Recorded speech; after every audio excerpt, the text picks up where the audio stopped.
আপোনালোকে চাই আছে নিউজ টাইম আসাম 24 নামৰ চেনেলটো। তো এইখিনিতে মই এটা বিষয় লৈ আহিছোঁ। বিষয়টো হ'ল সত্যৰঞ্জন বৰা। তো নাম ক'লে সকলোৱে চিনি পাব, মুখখন চিনাকি হয়। তো বিতৰ্কিত এজন ব্যক্তি সত্যৰঞ্জন বৰাই সংবাদমেলত তথা সাংবাদিকৰ আগত কি কৈছিল সেই বিষয়ে আপোনালোকক অকণমান শুনাব বিচাৰিছোঁ। তাৰপিছত মই পইণ্টকেইটা টুকি আনিছোঁ। এই পইণ্টকেইটা মই আপোনালোকৰ আগত প্ৰত্যাহ্বান সহকাৰে দাঙি ধৰিম। তেওঁক আনক, তেওঁক প্ৰশ্ন সোধক, তেওঁ যিখিনি আছে সেইখিনি কৰক, আইনগতভাৱে যিখিনি কথা আছে সেইখিনি কৰক। আৰু বদৰুদ্দিন আজমল চাই আমাৰ ওপৰত কেছ দিম বুলি কৈছে, এটা কিয় চবতে দিয়ক। ডুবাইৰ পৰা মোক ফোনো কৰাইছে, তেওঁ কৰাইছে যে মই ক'ব নোৱাৰোঁ, কিন্তু কালি ৰাতিপুৱা মোলৈ ফোন আহিছে, আপুনি যদি জীয়াই থাকিব মন আছে আপুনি এইবোৰ বন্ধ কৰক বোলে। এইটো এতিয়া মইতো ক'ব নোৱাৰোঁ, এতিয়া বদৰুদ্দিন আজমল আহিছেই, তেতিয়া মইতো ক'ব নোৱাৰোঁ যে বদৰুদ্দিন আজমলে কৰাইছে নেকি বুলি। কিন্তু মোৰ আৰু এটা ইণ্টাৰেষ্টিং কওঁ, আজি এসপ্তাহৰ পৰা মোৰ ফেচবুক পেজো হেক কৰিছে। কালি যেনিবা ৰাতিটো লাগি মই কৰিলোঁ, ফেচবুক টিমৰ লগতো বহিলোঁ, হেক কৰাইছে আৰু হাঁহিছে, মোক ভিডিঅ' কল কৰিছে, পালি তোৰ ফেচবুকত। বেয়াকৈ লিখা নাই, কিন্তু মোৰ এক্সেছটো বন্ধ কৰি দিছে। এইবোৰ ধৰণৰ এক্টিভিটি তেওঁলোকে কৰি আছে। তেওঁলোকে যিমানে কৰিব সিমানে আমি শক্তিশালী হৈছোঁ, সেইকাৰণে আমি তেনেকৈ আগবাঢ়ি আছোঁ। আজি মৌলানা বদৰুদ্দিন আজমল আৰু তেওঁৰ যিটো যিটো NGO মাৰ্কাজুল মাৰিফ, তেওঁৰ বিষয়ে কৰিছোঁ। আৰু ইয়াত এইটো আমি এনফৰ্চমেণ্ট ডিৰেক্টৰেটৰ ইনভেষ্টিগেশ্যন আমি বিচাৰিছোঁ, ইয়াত ন্যায়ালয়কো দিবলৈ আমি কৈছোঁ, ইয়াত পুলিচক এই গোটেই কথাটো সম্পূৰ্ণভাৱে হ'ব লাগে। আজমল ফাউণ্ডেশ্যনৰ বিৰুদ্ধে আমিতো দিছপুৰ পুলিচ ষ্টেচনত কৰিছোঁৱেই 3032/ আজি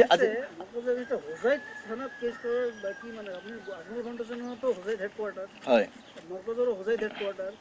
Both of these institutes are run by being sponsored by Ajmal.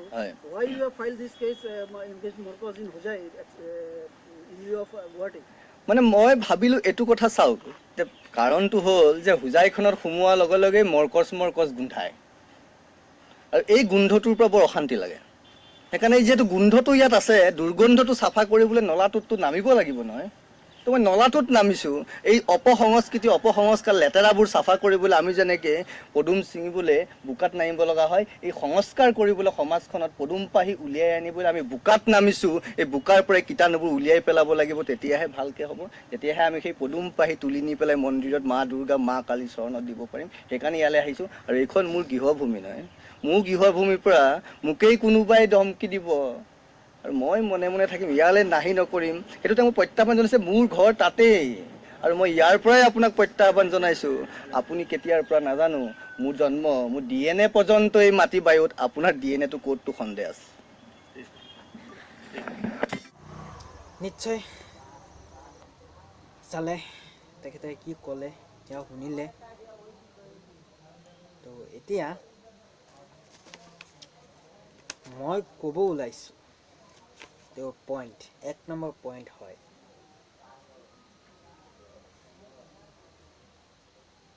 Satyaranjan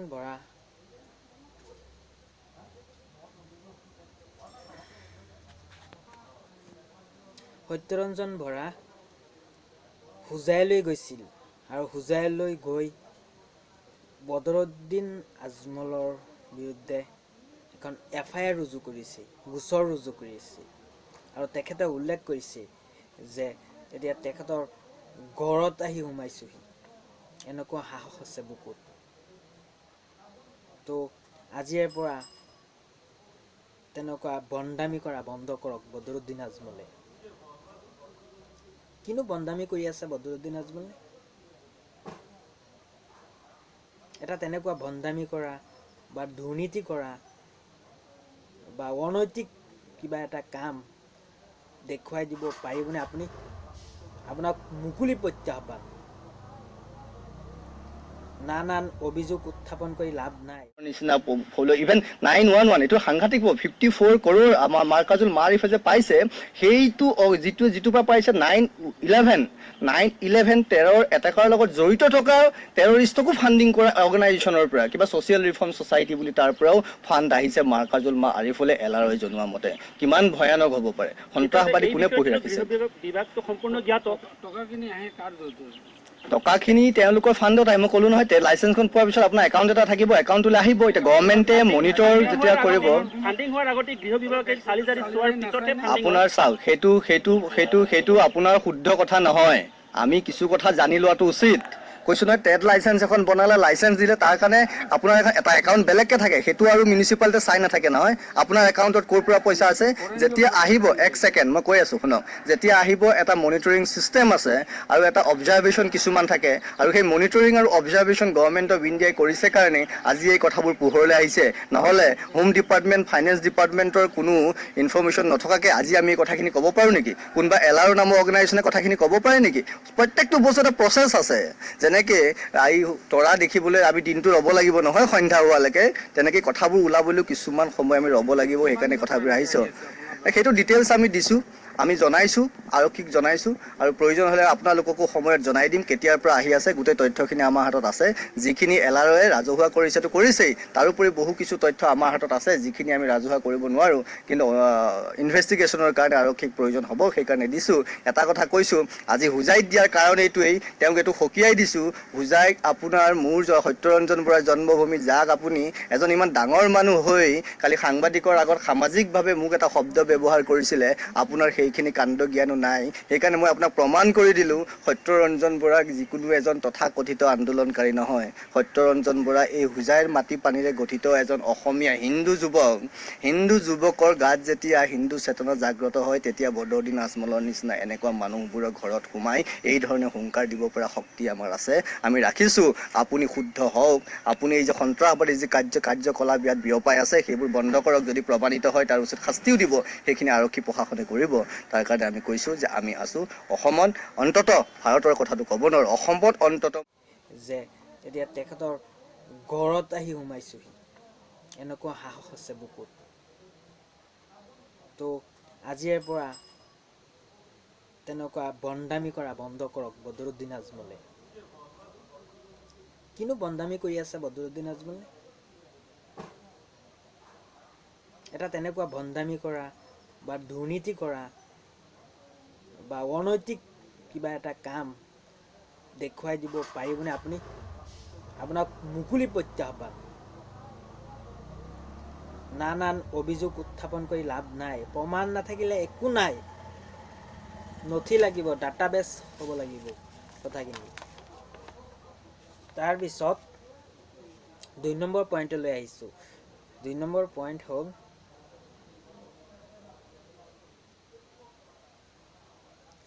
এই মানুহজনলৈ বদৰুদ্দিন আজমললৈ পুঁজি আহে সন্ত্ৰাসবাদী গোটৰ পৰা অৰ্থাৎ ইছলামিক সন্ত্ৰাসবাদী গোটৰ পৰা বিশ্বৰ যিমান ইছলামিক সন্ত্ৰাসবাদী গোট আছে সেইসমূহৰ পৰা বদৰুদ্দিন আজমললৈ পুঁজি আহে ধনৰ যোগান ধৰে সিহঁতে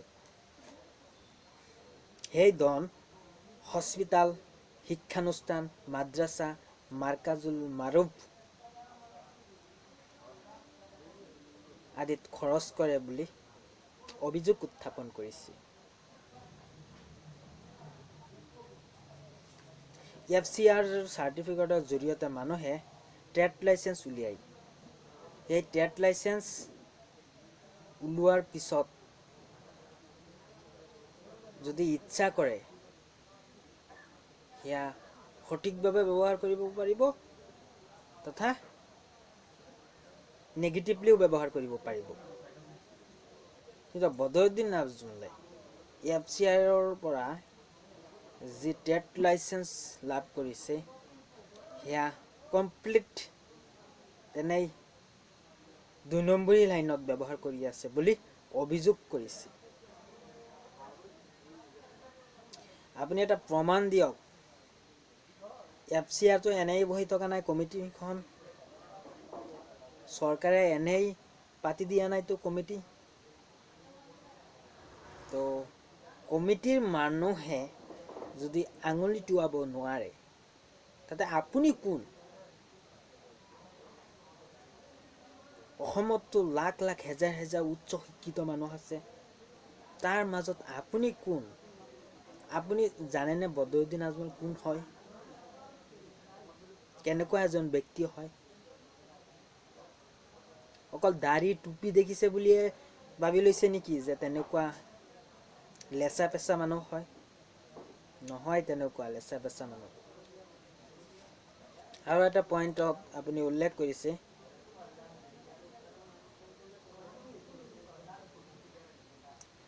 কৈছে যে বদৰুদ্দিন আজমলে কয় যে তেখেতৰ এগেইনষ্টত, তেখেতৰ বিৰুদ্ধে কেছ দিয়া হ'ব, গোচৰ দিয়া হ'ব।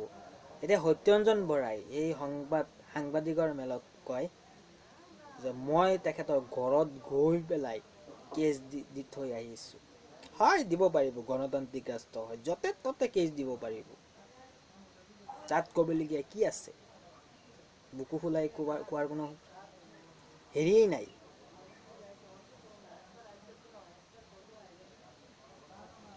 কি কাম কৰিলে যে বাহ বাহ দিব লাগিব সকলোৱে। কেছে দিছে,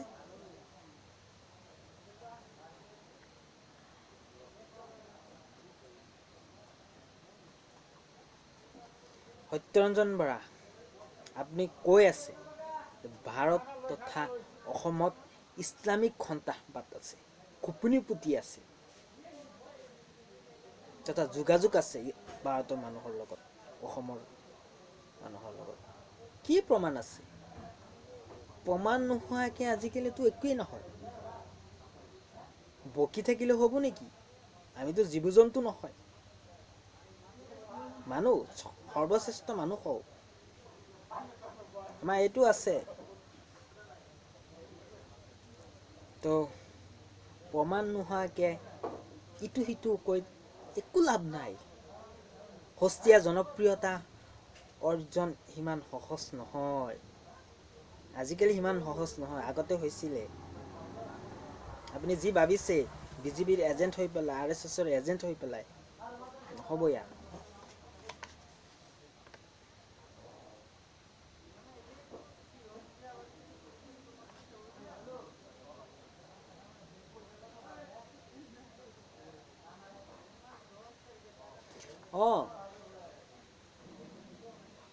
সত্যৰঞ্জন বৰা, আপোনাৰ ঘৰ হোজাইত হয়, আপুনি হোজাই তাতে উপজা, জন্ম হোৱা, সেয়া টিলিঙা শব্দ বজাই অসমৰ জনতাক কি শুনাব লাগিব নেকি? তাতে অসমৰ জনতা কি আহে যে? একো লাভো নাই, একো লোকচানো নাই। আৰু আপুনি কৈছে তাৰ মাটি, বায়ু, পানীৰে আপুনি তৈয়াৰী, কিন্তু বদৰুদ্দিন আজমললৈ সন্দেহ আছে। মানে কি কৈছে আপুনি? তেখেত অবৈধ নাগৰিক, বাংলাদেশী বুলি ক'ব আহিছে। এগৰাকী MP কেতিয়াও বাংলাদেশী হ'ব পাৰিবনে? আৰু এটা পইণ্ট আছে, সেই পইণ্টটো হ'ল ইছলামিক সন্ত্ৰাসবাদৰ পিতৃ আখ্যা দিছে। কাক? বদৰুদ্দিন আজমলক। পিতৃ মানে কি? গাৰ্জিয়ান, অভিভাৱক, জন্মদাতা, যোনক জন্ম দিয়ে। এনেকুৱা মন্তব্য নাৰাখিব। অসমৰ মুছলমানৰ অৱদান বহুত আছে। মুছলমান হ'ল বুলিয়ে যে তেনেকুৱা বাচ্য আগবঢ়াব কেৱল ৰাজনৈতিক মুনাফাৰ কাৰণে, সেয়া হ'বলৈ দিয়া নহ'ব, জানি থওক ভালদৰে।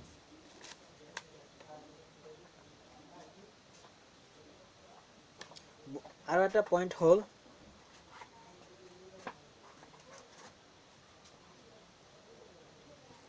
বদৰুদ্দিন আজমলৰ ফালৰ পৰা ডুবাইৰ পৰা তেখেতলৈ ভাবুকি আহিছে বুলি কৈছে।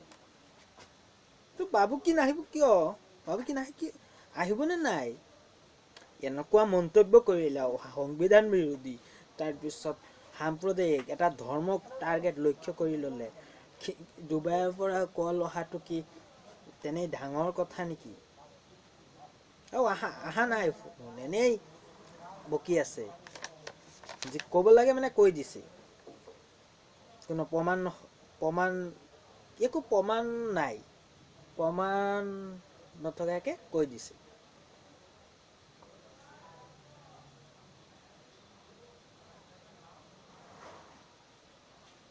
সেয়া আজমলে কৰাইছে বুলি তেখেতে কৈছে, অভিযোগ উত্থাপন কৰিছে।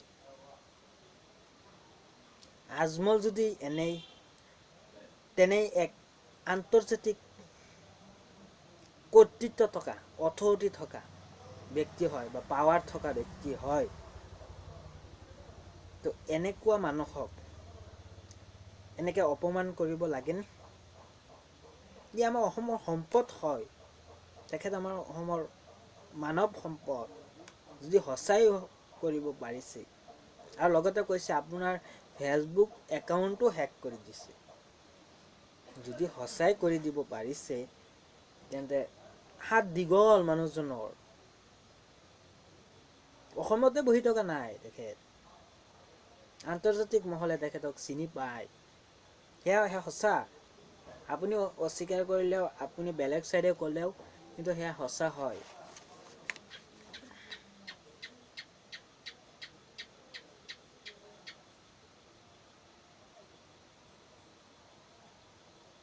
আৰু এটা অপশ্যন, আপোনাৰ একাউণ্ট হেক কৰা বুলি আপুনি কৈছে, প্ৰমাণ কি?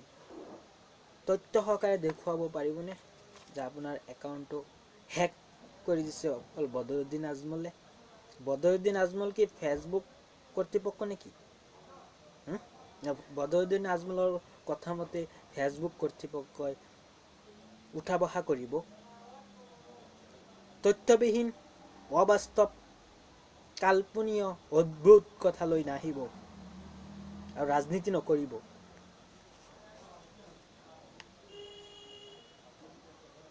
আৰু এটা পইণ্ট হ'ল, এটা আটাইতকৈ মানে চৰ্চিত তথা আৱেগিক হয়, হোজাইত সোমোৱাৰ লগে লগে মাৰ্কাছ গুণ্ডাই। হয়, ঠিকেই শুনিছে। সত্যৰঞ্জন বৰাই কৈ আছে যে হোজাইলৈ সোমোৱাৰ লগে লগ মাৰ্কাছ গুণ্ডাই। আৰু এই গন্ধটোৰ পৰা বৰ অশান্তি অনুভৱ যেন কৰোঁ, অশান্তি লাগে তেখেতৰ। মানে ইছলাম ধৰ্মাৱলম্বীৰ মাদ্ৰাছাৰ পৰা গোন্ধ ওলায়, আৰু সেই গোন্ধ তেওঁক বিৰক্তি কৰে। আৰে ভাই, এইখন অসম হয়, এইখন ভাৰতবৰ্ষ, ধৰ্ম নিৰপেক্ষতা মানে কি আপুনি জানেনে? শুনিবলৈ পঢ়িবলৈ পাইছেনে? তেনেকুৱা এটা শব্দ আছে বুলি সংবিধান মতে দেশ নচলিব? নিশ্চয় চলিব। তো সংবিধানত আছে, মানুহৰ মৌলিক অধিকাৰ হয়। আপুনি মানুহৰ মৌলিক অধিকাৰত হস্তক্ষেপ কৰি আছে এটা বিশেষ ধৰ্মক টাৰ্গেট কৰি লৈ। কেৱল আপোনাক কোনে দিছে এনে ক্ষমতা? RSS আৰু বিজেপি চৰকাৰ আজি চলি আছে বুলিয়ে আপুনি আজিলৈকে গ্ৰেপ্তাৰ হোৱা নাই, নহ'লে কিমান দিন যে জেল হাজতত থাকিব লাগিলহেঁতেন, পৰিয়াল মৰি গ'লেহেঁতেন আপোনাৰ। নাখাই পেলাই লঘোণে থাকি পৰিয়াল মৰি গ'লহেঁতেন।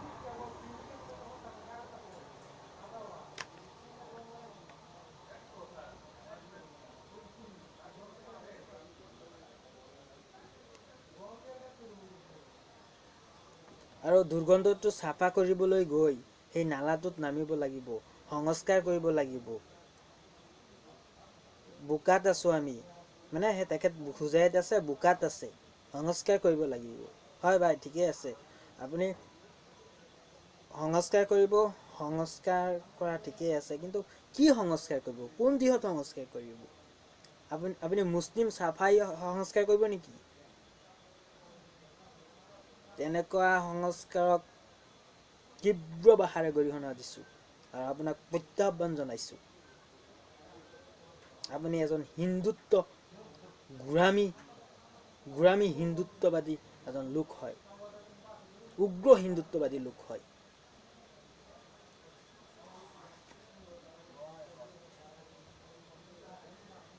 আৰু আপুনি বাৰে বাৰে কৈ আছে আপোনাৰ গৃহস্থান হ'ল হোজাইত, আজি হোজাইৰ পৰা প্ৰত্যাহ্বান জনোৱা হৈ আছে। কি ডাঙৰ কথা গণতান্ত্ৰিক দেশ এখনত আপুনি আপোনাৰ ঠাইলৈ গ'লে আপুনি কিবা কৰিব পাৰিব মোক বা আমাৰ ঠাইলৈ আহিলে মই পাৰিম আপোনাক কিবা কৰিব তেনে অবাস্তৱ কথাবিলাক কিয় কৈ থাকে সমাজখনক আপোনালোকে কি কৰিব বিচাৰি আছে ধৰ্মীয় মেৰু বিভাজন কৰি কৰি কৰি কৰি মানুহৰ মাইণ্ড ৱাছ কৰি আছে উঠি অহা প্ৰজন্ম যিবোৰ আছে যুৱক যুৱতী সেইসকলে কি বুজি পাব ইয়াই নেকি আমাৰ সংস্কৃতি ইয়াই নেকি আমাৰ ৰাজনীতি ইয়াই নেকি আমাৰ সামাজিক নীতি গতিকে আহ্বান জনাইছো সমাজখন নষ্ট নকৰিব বেয়া নকৰিব কোনো এখন এতিয়া গ্ল'বেলাইজেশ্যন বিশ্বায়নৰ সময় এতিয়া কোনো এখন এনে এক ৰাষ্ট্ৰ নাই যে অকল নিজৰ ধৰ্মটো লৈ বহি থাকিব সব দেশতে সব ৰাষ্ট্ৰতে সব ধৰ্মৰ মানুহ আছে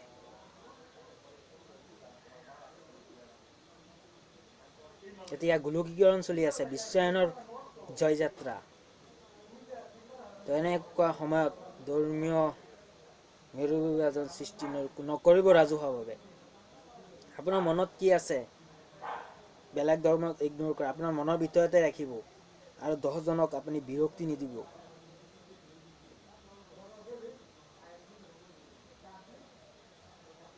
ৰাজনৈতিক ক্ষমতা নাথাকিলেতো আপুনি কেতিয়া কাহানি বাই আপুনি গ্ৰেপ্তাৰ হৈ গ'লহেঁতেন এনেকুৱা মন্তব্য কৰা লোক তো আজি চৰকাৰ চলি আছে বুলিহে আপুনি মুকলি আকাশৰ তলত ঘূৰিব পাৰিছে ঘূৰি ফুৰি আছে চ' দৰ্শকসকল এইখিনি আছিলে সত্যৰঞ্জন বৰাই সংবাদমেলত কোৱা কিছু পইণ্ট যি পইণ্ট মই টুকি আনিছোঁ আৰু এনেকুৱা মন্তব্য সত্যৰঞ্জন বৰাই আজিয়ে নহয় বহু দিন ধৰি পূৰ্বেও বহু দিন ধৰি আগবঢ়াই আছে মন্তব্য দি আছে অসমৰ ৰাইজে তাক শুনি আছে বিৰক্তি সহকাৰে শুনি আছে তো এটাই আহ্বান আপোনালোকে এনেকুৱা মানুহৰ কথাত কাণ নিদিব ইফালেদি সোমাই ইফালেদি উলিয়াই দিব নহ'লে অসমখন অসমৰ সকলো ৰাইজ দৰ্শক জাতি ধৰ্ম বৰ্ণ লিংগ নিৰ্বিশেষে সকলোকে কৈছোঁ বিভিন্ন জাতি জনগোষ্ঠীৰ মানুহ আছে তাত ইয়াত বসবাস কৰে সকলোকে সৰ্বাংগীনভাৱে কৈছোঁ যে আপোনালোকে ধৰ্মীয় মেৰুকৰণ নকৰিব বহুত হৈ গৈছে ৰাজনীতি তেনেকুৱা হ'ব নালাগে আৰু সেয়াই আমাৰ দুৰ্ভাগ্য তো এইখিনি আছিলে আজিৰ ভিডিঅ'টো যদি ভাল লাগিল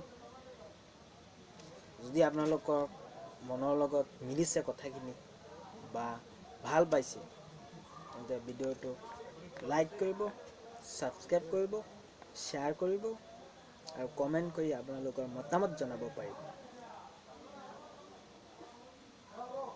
ঠিক আছে আজিলৈ ইমানতে সামৰণি মাৰিব বিচাৰিছোঁ জয় আই অসম সকলোৱে চিনি পাব মুখখন চিনাকি হয় তো ভিতৰত